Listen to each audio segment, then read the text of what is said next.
एक ऐसी दुनिया जहाँ मैजिक ही सब कुछ है। क्या वहाँ कोई बिना मैजिक के सबसे स्ट्रॉन्गेस्ट बन पाएगा? ये एनिमे ऐसी स्टोरी पर बेस्ड है जहाँ हमारा कैरेक्टर एक ऐसी दुनिया में रहता है जहाँ सभी के पास मैजिक है और मैजिक से ही सब कुछ। पर हमारा मेन कैरेक्टर के पास बचपन से ही कोई मैजिकल टैलेंट नहीं है और हमेशा उसे बुली किया जाता है। क्या वो आगे चलकर सबसे स्ट्रॉन्गेस्ट बन पाएगा? ये एक मैजिकल एनिमे है और मुझे पता है कि ये एनिमे आपको बहुत ही पसंद आएगी, इसलिए उसे पूरा देखें। एपिसोड 1 की शुरुआत में हमें रिगार्डन मैजिकल एकेडमी दिखाई जाती है जहाँ सभी मैजिक करना सीखते हैं और यहाँ सबसे ज्यादा वैल्यू मैजिकल टैलेंट की ही है। अगले सीन में हमें एक क्लासरूम दिखाया जाता है जहाँ प्रोफेसर एडवर्ड लेक्चर दे रहे होते हैं। वो हमारे मेन कैरेक्टर विल को एक सिंपल मैजिक करने को कहते हैं, पर विल वहाँ जाकर कुछ नहीं कर पाता, जिस वजह से पूरी क्लास उस पर हंसने लगती है। प्रोफेसर एडवर्ड ये देखकर उनसे कहते हैं कि जो स्टूडेंट एक बेसिक मैजिक नहीं कर सकता उसकी हमारी एकेडमी में कोई जगह नहीं है और इसीलिए सारे स्टूडेंट तुम्हें बुक लर्नर ही कहते हैं क्योंकि तुम हमेशा बुक में ही घुसा रहते हो। सियोन जो कि उसका क्लासमेट है, वो इस मैजिक को बिना पूछे कर देता है और प्रोफेसर के पूछे जाने पर वो कहता है कि मैं तो बस विल की हेल्प कर रहा था, मुझे पता है कि विल ये कभी नहीं कर पाएगा। आगे प्रोफेसर एडवर्ड कहते हैं कि इस दुनिया में मैजिक से बड़ा कुछ नहीं, मैजिक ही स्ट्रेंथ है, मैजिक ही अथॉरिटी और मैजिक ही सबसे ज्यादा पावरफुल है और हमारे हीरोज जादूगर हैं जो कि मैजिक कर सकते हैं और मैजिक से ही तुम इस एकेडमी में अपनी पहचान बना सकते हो। बिना मैजिक के तुम्हारी इस एकेडमी में कोई भी औकात नहीं है। लेक्चर के बाद सियोन और उसके दोस्त विल से मिलते हैं और उसे कहते हैं कि सुना है तुम डंजन गए थे, तुम्हें लगता है कि ये करके तुम पास हो जाओगे। पर उसी वक्त विल की दोस्त कोलेट वहाँ आ जाती है और सियोन को विल की इंसल्ट करने से रोक देती है। कोलेट के वहाँ आ जाने से सियोन वहाँ से वापस चला जाता है। बहुत अरसों पहले लोग आसमान के बारे में कुछ नहीं जानते थे, वो अंधकार में जी रहे थे। तभी 5 जादूगर साथ आए और इस दुनिया को अंधकार से निकाला और तभी इस दुनिया में शांति कायम हुई। अब उनके बाद हर स्ट्रॉन्गेस्ट मेजिस को मैजिया वंडर का नाम दिया गया है और ये सपना सबका है कि वो कभी न कभी मैजिया वंडर बन सके। कोलेट कहती है कि क्या तुम्हें लगता है कि एल्बिसवीना हमें देख रही होगी? विल कहता है कि हाँ, मुझे पता है कि वो विंडो के पास बैठकर हमें ही देख रही है। आगे हमें विल का बचपन दिखाया जाता है जहाँ उसकी दोस्त एल्फी स्काई के बारे में बता रही होती है। आसमान की दूसरी तरफ सूरज है जो कि ढलने टाइम बहुत ही रेड दिखता है, जो कि बहुत ही खूबसूरत लगता है। अगर हम टावर के टॉप पे पहुंच जाएं तो हम उस सनसेट को देख सकते हैं और इसके लिए हमें मैजिया वंडर बनना पड़ेगा। फिर दोनों एक दूसरे को प्रॉमिस करते हैं कि वो दोनों मैजिया वंडर बनेंगे और कुछ ही सालों के बाद एल्फी यंगेस्ट मैजिया वंडर बन जाती है क्योंकि उसके अंदर बेहिसाब टैलेंट था और वो टावर के टॉप पर चली जाती है। पर विल के पास कोई भी मैजिकल टैलेंट नहीं था, इसलिए वो उसके साथ नहीं जा पाया। वो टावर में ऊपर जाना चाहता है सिर्फ एल्फी के लिए क्योंकि उसने उसे प्रॉमिस किया है। अब आगे हमें प्रोफेसर वॉकनर दिखाए जाते हैं जो कि विल पर गुस्सा हो रहे होते हैं क्योंकि विल बिना परमिशन डंजन में चला गया। विल प्रोफेसर से माफी मांगते हुए कहता है कि वो तो बस एक्स्ट्रा पॉइंट्स के लिए गया था। प्रोफेसर विल को कहता है कि क्या तुमने अपना मैजिया वंडर बनने का सपना छोड़ दिया है क्योंकि तुम शायद वो कभी ना बन पाओ। टावर में जाने से पहले तुम्हें अपर इंस्टीट्यूट में पहुंचना होगा जिसके लिए तुम्हें राइटिंग, स्पेल वर्क और प्रैक्टिकल की जरूरत पड़ेगी और ये तीनों मिलाकर तुम्हें बहुत सारे पॉइंट जमा करने पड़ेंगे। और जैसा कि तुम्हें पता है कि मैजिक के बिना तुम स्पेल वर्क नहीं कर सकते और इसीलिए वहाँ से तुम्हें कोई भी पॉइंट नहीं मिल सकते हैं। विल कहता है कि वो इसलिए प्रैक्टिकल पे ज्यादा ध्यान दे रहा है और डंजन से पॉइंट जमा कर रहा है। फिर प्रोफेसर कहते हैं, मैंने तुम्हें बहुत बार कहा है कि बिना स्पेल वर्क के क्रेडिट जमा करना लगभग इम्पॉसिबल है। विल ये सुनकर थोड़ा सैड हो जाता है। प्रोफेसर कहते हैं कि चलो ये सब छोड़ो, तुम इतने पॉइंट जमा करो कि कम से कम तुम एग्जाम में बैठ पाओ क्योंकि तुम्हारे पास अभी इतने पॉइंट भी नहीं कि तुम एग्जाम में बैठ सको और तुम्हारी पनिशमेंट ये है कि इस वीक तुम्हें 4 पॉइंट लाने होंगे। प्रोफेसर इनडायरेक्टली उसे बताते हैं कि डंजन में 6th फ्लोर पे एक मॉन्स्टर है जो कि 4 पॉइंट उसे दे सकता है। ये बातें सियोन सुन लेता है और वो प्लान करता है कि वो मॉन्स्टर को विल से पहले मार देगा और विल को एकेडमी से बाहर निकलवा देगा। विल और उसका पेट कीकी दोनों डंजन में पहुंच जाते हैं और दूसरी तरफ सियोन और उसके दोस्त भी। उसी वक्त एक मॉन्स्टर की एंट्री हो जाती है और वो सियोन के एक दोस्त को मार देता है। उनकी आवाज सुनकर विल उनके तरफ दौड़ते हुए जाता है और वो देखता है कि सियोन एक 10 पॉइंट वाले मॉन्स्टर से लड़ रहा है जो कि बहुत ही स्ट्रॉन्ग है। सियोन का मैजिक का उस पर कोई असर नहीं हो रहा। विल सोच में पड़ जाता है कि वो क्या करे। सियोन तो बचपन से उसे बुली करता आया है, क्या विल को उसे बचाना चाहिए? पर उसी वक्त उसे एल्फी की बात याद आ जाती है जब एल्फी ने कहा था तुम बहुत ही काइंड हो और किसी भी दूसरों से बहुत ही ज्यादा ब्रेव हो। उसी वक्त विल सियोन को बचाने के लिए अपने तलवार के साथ आगे बढ़ जाता है और उस मॉन्स्टर के अटैक को रोक लेता है। उसी वक्त प्रोफेसर एडवर्ड वॉकनर के ऑफिस में जाते हैं और बताते हैं कि सियोन और उसके दोस्त बिना परमिशन डंजन में गए हैं। वॉकनर कहता है कि अगर वो लोग 6th फ्लोर पे होंगे तो डरने की कोई बात नहीं है क्योंकि विल भी वही है। प्रोफेसर ग्लास बॉल में देखते हैं कि विल एक हाई पॉइंट वाले मॉन्स्टर से लड़ रहा है और ये देखकर एडवर्ड हैरान हो जाते हैं। वॉकनर उन्हें बताते हैं कि विल शायद कोई भी मैजिक यूज नहीं कर सकता पर उसके पास सुपर ह्यूमन स्ट्रेंथ है उसकी फिजिक ड्वार्फ जैसी है और उसके ऑब्जर्वेशन स्किल इतनी अच्छी है कि वो एनिमी के एक अटैक को देखकर सारे अटैक को समझ सकता है। इस मैजिकल वर्ल्ड में वो मैजिक तो यूज नहीं कर सकता, पर वो एक वॉरियर है और उसकी तलवार का वार लाइटनिंग से भी तेज है। और यहीं हम देखते हैं कि विल ने उस मॉन्स्टर को हरा दिया होता है। ये सब देखकर सियोन और प्रोफेसर एडवर्ड शॉक और गुस्से से भर जाते हैं और इसी के साथ एपिसोड 1 यहीं खत्म हो जाता है। 5 साल पहले पहली बार जब विल एकेडमी में एडमिशन लेने आता है, तब सब कोई उसकी बात कर रहे होते हैं कि ये देखो, ये वही है जो मैजिक नहीं कर सकता।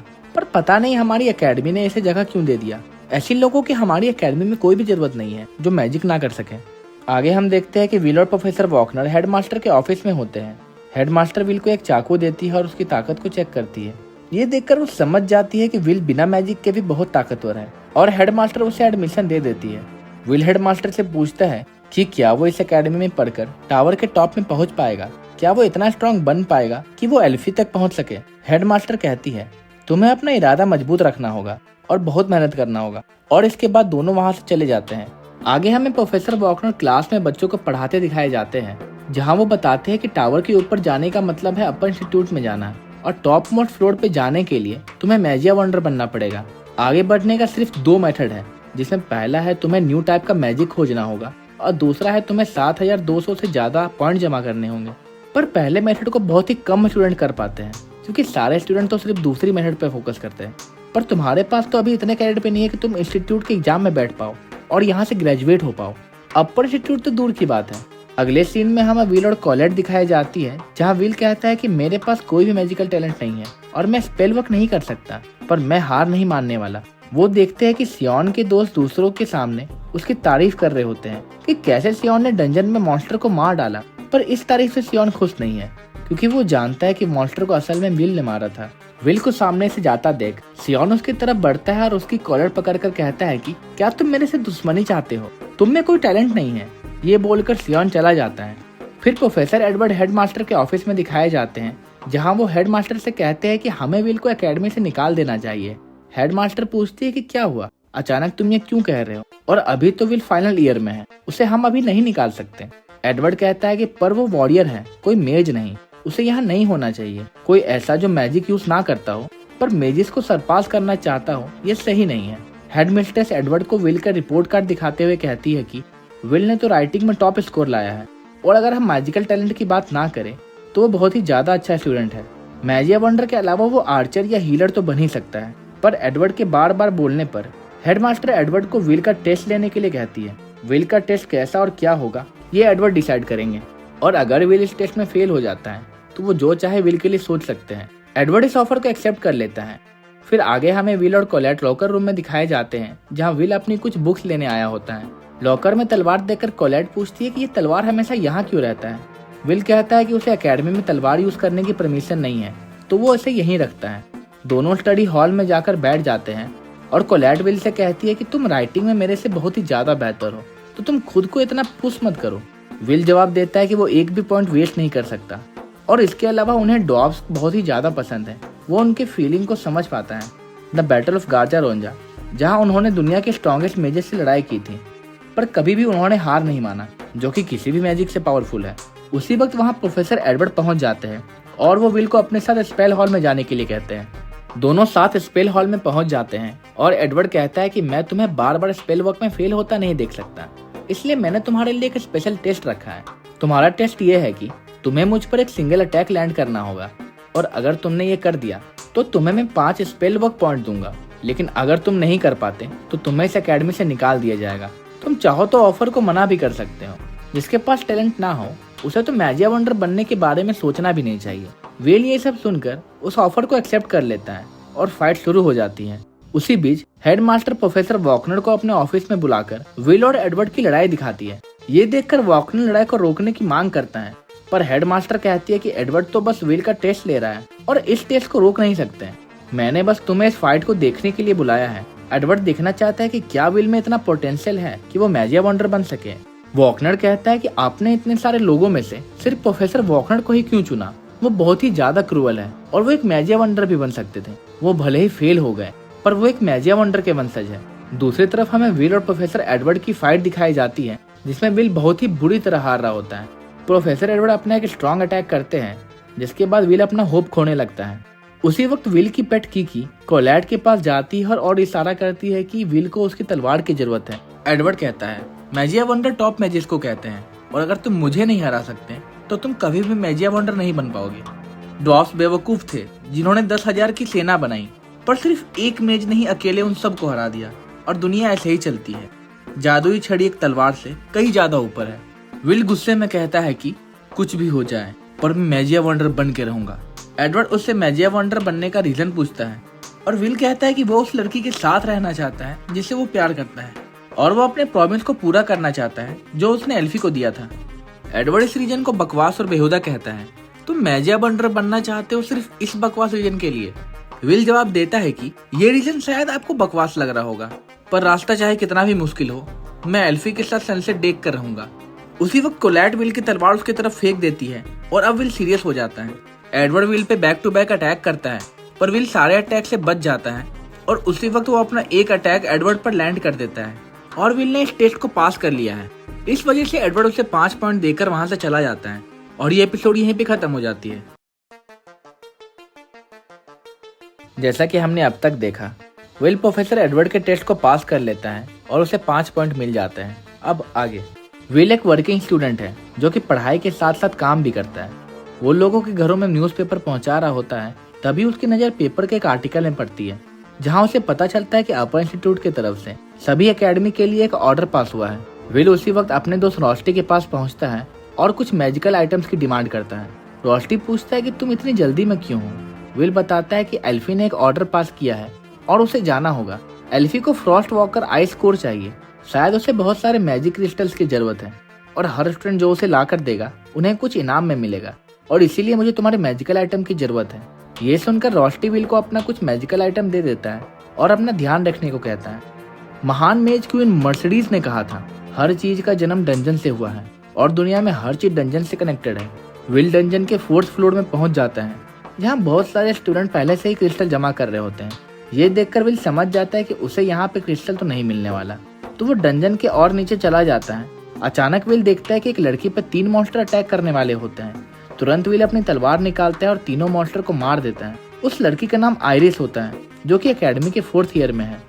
अगले सीन में हमें एक क्लास दिखाई जाती है जहाँ प्रोफेसर वॉकनर पढ़ा रहे होते हैं। वो बताते हैं कि इस दुनिया में कोई न्यू मैजिक बनाना एक अचीवमेंट से कम नहीं है। इस अचीवमेंट के बाद किसी को भी अनकंडीशनली इस टावर में आगे बढ़ने दिया जाएगा। हर न्यू मैजिक अक्सर उसके क्रिएटर के नाम पे होता है, जैसे कि डेक्स डार्बिकन्स। फायर वॉचमैन डेक्स डार्बिकन्स के नाम पे है।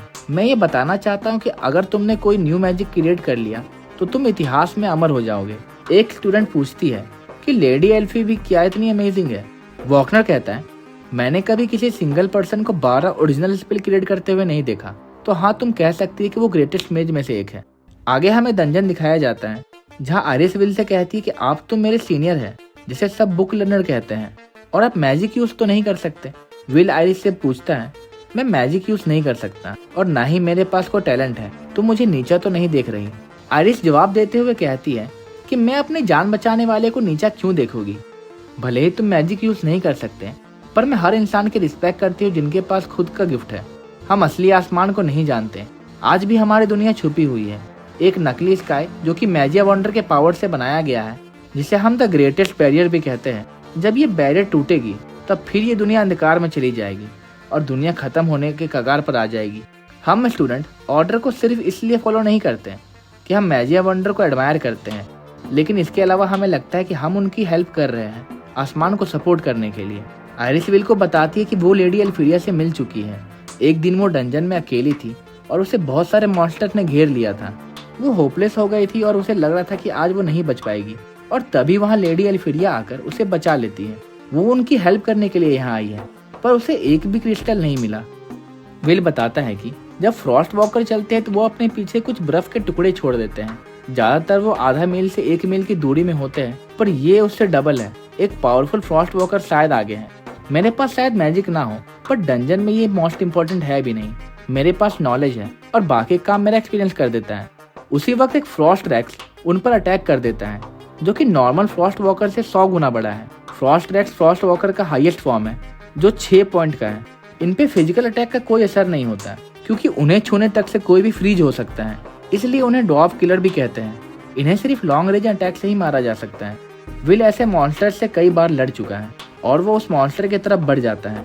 मॉन्स्टर विल पर बैक टू बैक अटैक करता है, पर विल उन सारे अटैक से बच जाता है और अपने मैजिकल टूल का यूज करके उसे बांध देता है। और उसी वक्त विल एक फायर अटैक कर देता है जिससे वो टुकड़ों में टूट जाता है। आयरिस ये देखकर सोचने लगती है कि विल एक्सपेक्टेशन से ज्यादा स्ट्रांग है और उन दोनों को क्रिस्टल मिल जाता है और ये एपिसोड यहीं पे खत्म हो जाती है। अपर इंस्टीट्यूट में जाने के लिए स्टूडेंट्स को 12,000 में से 7,200 क्रेडिट पॉइंट चाहिए, पर ये मैजिक वंडर बनने का फर्स्ट स्टेप है। हम देखते हैं कि बहुत सारे स्टूडेंट एक टेस्ट दे रहे होते हैं जिसमें उन्हें गोलम को हराना होता है और उसी के साथ हमें बहुत ही स्ट्रॉन्ग स्टूडेंट भी दिखाए जाते हैं।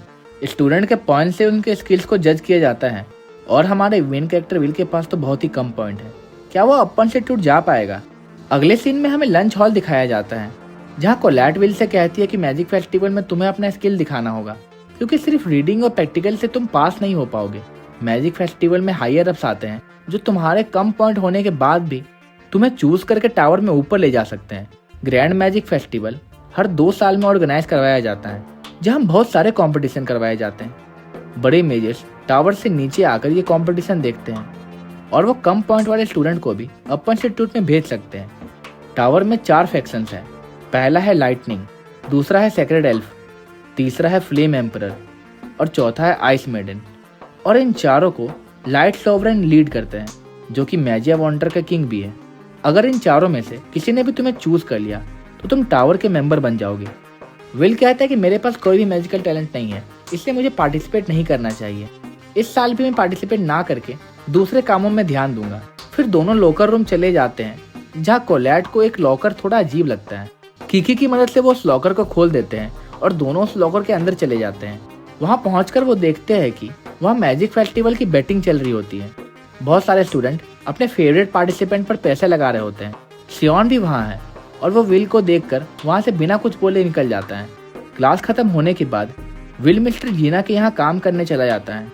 विल उस रेस्टोरेंट में वेटर का काम करता है जहाँ ज्यादातर सिर्फ डॉग्स ही आते हैं। विल का दोस्त रॉस्टी उसे पूछता है कि डॉग्स तुम्हें ज्यादा पैसा तो नहीं दे पाते? प्रोफेसर वॉकनर शायद तुम्हारे लिए एक अच्छा जॉब खोज सकते हैं। विल कहता है मैं प्रोफेसर वॉकनर से पहले ही बहुत कुछ ले चुका हूँ और मैं उन्हें और परेशान नहीं करना चाहता। और इसके अलावा मुझे डॉग्स बहुत ही ज्यादा पसंद है। इनका दिल बहुत ही बड़ा है, वो अपने कामों में बहुत ही अच्छे हैं और वो मुझे अपना साथ बहुत ही खुश रखते हैं और मैं डॉग्स की बहुत ही ज्यादा रिस्पेक्ट करता हूँ, इसलिए मैं यही काम करना चाहता हूँ। उसी वक्त जूलियस और उसके दोस्त वहाँ पहुँच जाते हैं क्योंकि वहाँ कोई भी होटल खुली नहीं थी। वो विल को देखकर कहते हैं कि तुम तो हमारे एकेडमी के ही लग रहे हो, क्या तुम यहाँ काम करते हो? और वो ड्रॉप्स और विल पर हंसने लगते हैं। वो कहते हैं कि ड्रॉप्स की हमारे सामने कोई औकात नहीं है, तुम्हें अपनी जगह पता होनी चाहिए। अरसों पहले ड्रॉप्स की दुनिया तबाह होने के बाद उन्हें यहाँ आना पड़ा और उनके साथ हमेशा से डिस्क्रिमिनेशन ही हुआ है और वो अपने इंसल्ट को वापस लेने को कहता है, पर वो बात नहीं मानते। फिर जूलियस के दोनों दोस्त को विल मारकर बेहोश कर देता है और कहता है कि अगर तुम उनकी रिस्पेक्ट नहीं कर सकते तो उनकी इंसल्ट भी मत करो। जूलियस ये देखकर गुस्सा हो जाता है और विल पर अटैक कर देता है। विल उसे बचाने की कोशिश करता है पर जूलियस उसे पकड़ लेता है। इतना कुछ होने के बाद भी विल की आंखों में डर नहीं होता। ये देखकर जूलियस विल को मैजिक फेस्टिवल में एंटर होने के लिए कहता है जहां वो सबके सामने विल को हराएगा। विल भी उसके इस चैलेंज को एक्सेप्ट कर लेता है और ये एपिसोड यहीं पे खत्म हो जाती है। एपिसोड 4 में हमने देखा कि जूलियस विल को मैजिक फेस्टिवल में पार्टिसिपेट करने की चैलेंज दे देता है और हमारा मेन कैरेक्टर विल उस चैलेंज को एक्सेप्ट भी कर लेता है। क्या विल मैजिक फेस्टिवल में जूलियस से जीत पाएगा? हेडमिस्ट्रेस फटाकों के साथ ग्रैंड मैजिक फेस्टिवल की शुरुआत कर देती है और टावर के बहुत सारे स्कॉट्स वहाँ प्रेजेंट है। उसी वक्त वहाँ हैरी पॉटर का क्विडिच मैच शुरू हो जाता है। सारे फैक्शंस यहाँ टैलेंटेड स्टूडेंट के खोज में हैं। यहाँ कुछ स्टूडेंट के बीच में स्काई रेस स्टार्ट हो जाती है जहाँ वो अपने ड्रैगन में बैठकर रेस को पूरा करेंगे और इस रेस को देखकर सभी बहुत एक्साइटेड हो जाते हैं और लिया स्काई रेस को जीत जाती है। लिया ने जीतने के साथ एक रिकॉर्ड भी बना दिया। अगले सीन में हम देखते हैं कि सियोन एक इवेंट में पार्टिसिपेट करता है जिसका नाम क्राउन अटैक है। इस इवेंट में उसकी पार्टनर कोलैट है और वो ये सोचकर खुश हो रहा है कि कोलैट ने उसको चुना क्योंकि वो कोलैट को लाइक करता है। वो चेंजिंग रूम में चला जाता है और वो वहाँ विल को देखता है। विल को देखकर वो बहुत ही ज्यादा गुस्सा हो जाता है और वो विल से पूछता है कि तुम यहाँ क्या कर रहे हो। कोलैट कहती है कि क्राउन अटैक में पार्टिसिपेट करने के लिए 21,000 प्लेयर पॉइंट चाहिए थे और हमें तुम्हारी जरूरत थी, इसीलिए मैंने तुम्हें टीम को ज्वाइन करने को कहा। सियोन ये सुनकर गुस्सा हो जाता है और वो कहता है कि क्या तुम मजाक कर रही हो, जो मुझे इसके साथ टीम अप करना पड़ रहा है। तभी वहाँ से जूलियस गुजरता है और विल उसे घूरने लगता है। ये देखकर सियोन सोचता है कि विल मुझे क्यों नहीं देख रहा, क्या वो मुझे इग्नोर कर रहा है। उस दिन रंजन ने मुझे बचाकर उसने मुझे बहुत ही शर्मिंदा किया और आज ये मुझे देख भी नहीं रहा। कोलैट कहती है शायद इन दोनों के बीच कुछ प्रॉब्लम हुई है, इसलिए विल जूलियस के खिलाफ क्राउन अटैक में पार्टिसिपेट कर रहा है। उसी वक्त कमेंटेटर माइक कहता है कि आप सभी लोगों का ग्रैंड मैजिक फेस्टिवल में स्वागत है। उसके साथ उस गेम को प्रोफेसर एडवर्ड भी होस्ट करेंगे, जो कि बहुत ही गुस्से वाले और खतरनाक है। और इसी के साथ कमेंटेटर गेम की शुरुआत कर देता है। स्टेडियम के बाहर अलग अलग 4 जोन बना दिए जाते हैं। क्राउन अटैक 3 प्लेयर की टीम में खेला जाएगा। इसमें प्लेयर्स स्टेडियम के बाहर से शुरू करेंगे और उन्हें सभी ट्रैप्स और मुश्किलों का सामना करके स्टेडियम के अंदर आना पड़ेगा। और जो भी टीम क्राउन को पहले पालेगी वो इस गेम को जीत जाएगी। टीम्स को सिर्फ अलग अलग जोन्स का सामना नहीं करना, बल्कि यहाँ बहुत सारे ट्रैप्स लगाए गए हैं जिसे हमारे प्रोफेसर ने सेट किया है। प्लेयर्स जोन और ट्रैप को क्लियर करके स्टेडियम की तरफ बढ़ सकते हैं या फिर वो चाहे तो दूसरे टीम को ब्लॉक भी कर सकते हैं। प्रोफेसर एडवर्ड कहते हैं इस गेम में हम देखेंगे कि टीम्स अलग अलग सिचुएशन में कैसे डील करती है। ये एक हाई लेवल कॉन्टेस्ट है जिसमें सिर्फ बेस्ट स्टूडेंट ही पार्टिसिपेट करते हैं। सभी टीम से स्टार्टिंग पॉइंट में पहुंच जाते हैं और क्राउन अटैक इसी के साथ शुरू हो जाता है। सारे टीम्स तेजी से आगे बढ़ने लगते हैं और उनके सामने बहुत सारे गोलम्स आ जाते हैं। सभी को लगता है कि विल जैसा नो टैलेंट कहाँ इस गोलम को हरा पाएगा, ये कोई काम का तो है नहीं, फिर भी इसने पार्टिसिपेट कर लिया है। हम देखते हैं कि विल कोलेट को हेल्प करने को बोलता है और वो विल के हाथों में गाउंटलेट बना देती है। विल उस गाउंटलेट को पहनकर सिर्फ एक फाइट से सारे गोलम्स को उड़ा देता है और सभी लोग ये देखकर हैरान हो जाते हैं। कोलेट कहती है शायद विल को कोई भी मैजिक ना आता हो, पर अगर विल मेरा गॉन्टलेट को यूज करेगा तो वो कोई भी मैजिक रूल्स नहीं तोड़ेगा। सियोन सोचता है कि जब विल ने मुझे डंजन में बचाया था तो मुझे इतना बुरा लगा कि मैं मरना चाहता था, इसलिए मैंने तब तक ट्रेनिंग की जब तक मुझे ये न लगे कि मैं मरने वाला हूँ, और ये मुझसे अभी भी आगे निकल रहा है। धीरे धीरे विल और उसकी टीम सभी ट्रैप्स को क्लियर करते हुए सबसे आगे निकल जाते हैं। जूलियस स्टेडियम से इतना शोर सुनने के बाद अपने पार्टनर से कहता है कि इसका रीजन पता करो। उसके पार्टनर्स कहते हैं कि विल बहुत आगे निकल चुका है, अगर वो ऐसे ही आगे बढ़ता रहा तो हम हार जाएंगे। विल और उसकी टीम वुडलैंड जोन तक पहुंच चुके हैं। उसी वक्त वहां जूलियस आ जाता है और विल पर अटैक कर देता है, और इस अटैक से विल के सिर्फ कपड़े ही फटे हैं। विल और कोलेट देखकर हैरान हो जाते हैं कि वो इनसे पहले यहाँ कैसे पहुंच गया। जूलियस अपने अटैक को करना शुरू कर देता है और हम तभी देखते हैं कि सियोन ने अपने फायर मैजिक से जूलियस के बर्फ को पिघला दिया। फिर सियोन विल और जूलियस दोनों पर अपना अटैक कर देता है, पर कोलेट अपने मैजिक से विल को बचा लेती है। सियोन विल से लड़ना चाहता है और वो इसीलिए जूलियस को वहां से जाने को कहता है, और यह एपिसोड यहीं पे खत्म हो जाता है। अब तक हमने देखा कि मैजिक फेस्टिवल की शुरुआत हो जाती है और सियोन अपने ही टीममेट विल पर अटैक कर देता है। कोलेट के शील्ड के कारण विल अटैक से बच जाता है। ये उनके फाइट का सही टाइम नहीं, पर सियोन को इस बात से फर्क नहीं पड़ता और वो विल को उसकी तलवार उठाने को कहता है। प्रोफेसर एडवर्ड कहते हैं कि हम रीजन तो नहीं जानते, पर खुद के टीममेट के साथ फाइट करना कहीं से भी सही नहीं, और ये क्राउन अटैक के कोर प्रिंसिपल्स के भी खिलाफ है। पर ये कहते हुए प्रोफेसर एडवर्ड बहुत ही खुश दिख रहे हैं। वॉचर्स की नज़र सियोन पर बहुत पहले से थी, पर ये सियोन क्यों कर रहा है उन्हें ये नहीं पता। दूसरी तरफ हम देखते हैं कि कोलेट जूलियस के अटैक से बच रही है और गलती से वो एक ट्रैप के ऊपर चली जाती है। वो विग्नैल के पास भी जाता है, पर विग्नैल इतना स्ट्रांग है कि उसके क्लोन को एक ही बार में मार देता है। टावर के 2 हाई मैजिशियंस भी उस मैच को देख रहे हैं, और इसी के साथ सियोन अपना सबसे ताकतवर अटैक करने वाला है। इसमें वो एक फायर गार्जियन को बुला लेता है। विल उसके एक पंख को काट देता है, पर उसका पंख फिर से बढ़ जाता है। फायर गार्जियन को हराने का सिर्फ एक ही तरीका है, विल को उसके कोर पे अटैक करना होगा। सभी सियोन के मैजिक को देखकर हैरान है। उसने एक हाई लेवल मैजिक के साथ एक गार्डियन को समन किया है। स्काउट्स भी ये देखकर इम्प्रेस हो चुके हैं और वो जानना चाहते हैं कि सियोन कौन है। सियोन में पोटेंशियल तो बहुत है, लेकिन वो 4th नंबर पर है। उन्हें लगता है कि सियोन आगे जाके बहुत बड़ा मेज बन सकता है। दोनों एक दूसरे को हराने के लिए अब रेडी है। सियोन ने फायर गार्डियन को फिर से समन कर लिया, पर विल उसके अटैक पाथ को समझ लेता है और वो इस फाइट को यहीं रोक देती है। कोलेट विल को आगे जाने के लिए कहती है, क्योंकि उसके ज्वाइन करने का मेन रीजन जूलियस था। जूलियस का ग्रुप सबसे पहले वहां आ गया और ये देखकर वो बहुत खुश है। जूलियस क्राउन तक पहुंच चुका है, पर वो जैसे ही क्राउन को उठाने वाला होता है उसी वक्त विल की एंट्री हो जाती है। हम देखते हैं कि एल्फीरिया सो रही है और सेल्सा उसे थप्पड़ मारकर उठा देती है और वो कहती है कि आप एक मैजिया वंडर हैं और इसीलिए आप उसी की तरह रहिए। आप या तो हमेशा सोते रहती है या आप टावर के नीचे देखते रहती है, ऐसे तो आप मैजिया वंडर का नाम खराब कर रही है। फिर सेल्सा उसे स्कॉट्स के रिव्यू दिखाती है और वो बताती है कि हमें इस बार बहुत अच्छे कैंडिडेट मिले हैं और उसमें से एक कैंडिडेट ऐसा भी है जो आइस फैक्शन के लिए परफेक्ट है और इसका नाम जूलियस है, जो कि अभी के फेस्टिवल में सबसे आगे है। और मेरे हिसाब से जूलियस आपका सक्सेसर बनने के लिए परफेक्ट है। क्राउन अटैक अब आखिरी स्टेज पे पहुंच चुका है और अब जो इसे क्राउन को पहन लेगा वो इसका विनर बन जाएगा। क्या विल जूलियस और उसके दोस्तों से अकेला लड़ पाएगा? जूलियस विल को हर्ट करने के लिए कहता है कि अच्छा हुआ विल तुम यहाँ आ गए, अगर मैं तुम्हें बिना हराए जीत जाता तो मुझे अच्छा नहीं लगता। विल कहता है तुम टेंशन मत लो, जब तक तुम मेरे से माफी नहीं मांग लेते तब तक मैं तुमसे नहीं हारने वाला। और इसी के साथ जूलियस ने चारों तरफ स्मोक कर दिया। विल जूलियस के मूवमेंट को फील कर पा रहा है कि वो किस डायरेक्शन से अटैक करने वाले हैं, पर उसी बीच जूलियस अटैक कर देता है, पर विल उस अटैक से बच जाता है। तभी हमें वहाँ जूलियस का क्लोन दिखाया जाता है, जिसे देखकर सभी हैरान हैं। सारे क्लोन विल के पास जाने लगते हैं और उसमें से एक क्लोन वहाँ जाकर फट जाता है और इसके वजह से विल बर्फ में कैद हो जाता है। प्रोफेसर वॉकनर और एडवर्ड ये देखकर सोचते हैं कि ये तो वही स्पेल है जो लेडी एल्फीरिया ने क्रिएट किया है।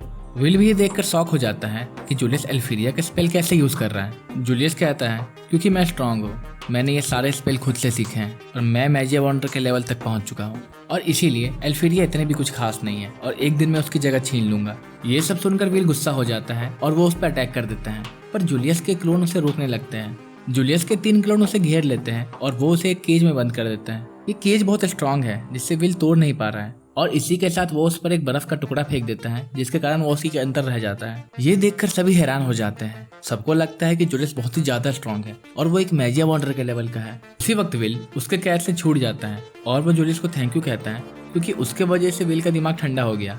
जब भी कोई एल्फी के बारे में कुछ बुरा कहता है मेरे को गुस्सा आ जाता है, जो कि मेरी एक बुरी आदत है। ये देखकर सभी उस पर अटैक कर देते हैं, पर विल उनके अटैक से बच जाता है और वो उसके दोनों पार्टनर को बेहोश कर देता है। उनके बेहोश होने के बाद ही जूलियस के सारे क्लोन टूट जाते हैं। विल कहता है कि तुम्हारा ये स्पेल परफेक्ट नहीं, तुम उन दोनों का यूज कर इस स्पेल को कंट्रोल कर रहे हो और सिर्फ इसलिए तुम एल्फी के स्पेल को सिर्फ थोड़ी देर के लिए ही कास्ट कर पाए, तुम उसके लेवल के कभी नहीं बन सकते। दूसरी तरफ एल्फीरिया कहती है कि अगर रिपोर्ट्स के अकॉर्डिंग वो इतना अच्छा है तो शायद जूलियस मेरा सक्सेसर बन सकता है, पर मुझे इस समय कोई सक्सेसर नहीं चाहिए, मुझे बस अपने बगल में एक स्वॉर्ड चाहिए। विल कहता है कि ये स्पेल को कंप्लीट करना तुम्हारे बस का नहीं, और ये सब सुनकर जूलियस बहुत ही गुस्सा हो जाता है और वो विल पर अटैक कर देता है, पर विल जूलियस के सारे अटैक से बच जाता है। जूलियस फिर से ढेर सारे क्लोन बना लेता है और उसे लगता है कि वो उसे कैसे पहचानेगा, सारे क्लोन तो एक जैसे दिखते हैं, पर विल उसे खोज लेता है और वो उसी पर अटैक करता है। ये देखकर जूलियस हैरान है और इसी के साथ जूलियस के सारे क्लोन टूट जाते हैं। जूलियस विल से पूछता है कि तुम इस स्पेल के बारे में इतना कैसे जानते हो। विल उसे बताता है कि मैं और एल्फीरिया बचपन के दोस्त हैं और हम साथ ही पले बड़े हैं और इसीलिए मुझे उसके मैजिक के बारे में बहुत कुछ पता है। तुम बहुत ज्यादा स्ट्रांग हो जूलियस, पर तुम उसके लेवल के नहीं हो, क्योंकि उसने ये स्पेल सिर्फ 6 साल की उम्र में क्रिएट किया था और इसीलिए वो स्पेल परफेक्ट नहीं है और अगर उस स्पेल को देखकर तुम दिखावा करोगे तो तुम अपनी बेइज्जती ही करोगे। जूलियस से सुनकर और गुस्सा हो जाता है और वो बहुत सारे क्लोन फिर से बना लेता है। जूलियस कहता है कि तुम्हें क्या लगा था कि मैं सिर्फ 4 ही क्लोन बना सकता हूँ, पर नहीं, तुम पे अब मेरा 8 क्लोन अटैक करेगा। विल कहता है माफ करना जूलियस, पर बचपन में मैंने 10 एल्फीरिया को साथ में झेला है और तुम उसके सामने कुछ नहीं हो। और ये सुनकर जूलियस उस पर हमला कर देता है, पर विल उन सारे हमलों से बच जाता है। विल ने जूलियस के सारे क्लोन को तोड़ दिया और वो लास्ट में उसे एक मुक्का मारता है, जिसके कारण वो बेहोश हो जाता है। सभी ये देख के हैरान हो जाते हैं कि विल ने जूलियस को हरा दिया। सबको लगता है कि विल ने इस मैच को जीत लिया, पर तभी विग्नैल वहां आ जाता है और वो उस क्राउन को पहन लेता है और वो कहता है कि क्या तुम्हें इस मैच का रूल के बारे में कुछ नहीं पता? जब तुम एक दूसरे में बिजी थे मैंने इस क्राउन को उठा लिया और अब मैं विनर हूँ। और इसी के साथ ये एपिसोड यहीं खत्म हो जाती है। अगर आपको हमारा वीडियो अच्छा लगा हो तो इस वीडियो पे लाइक और कमेंट करें और इस चैनल को सब्सक्राइब करना ना भूलें।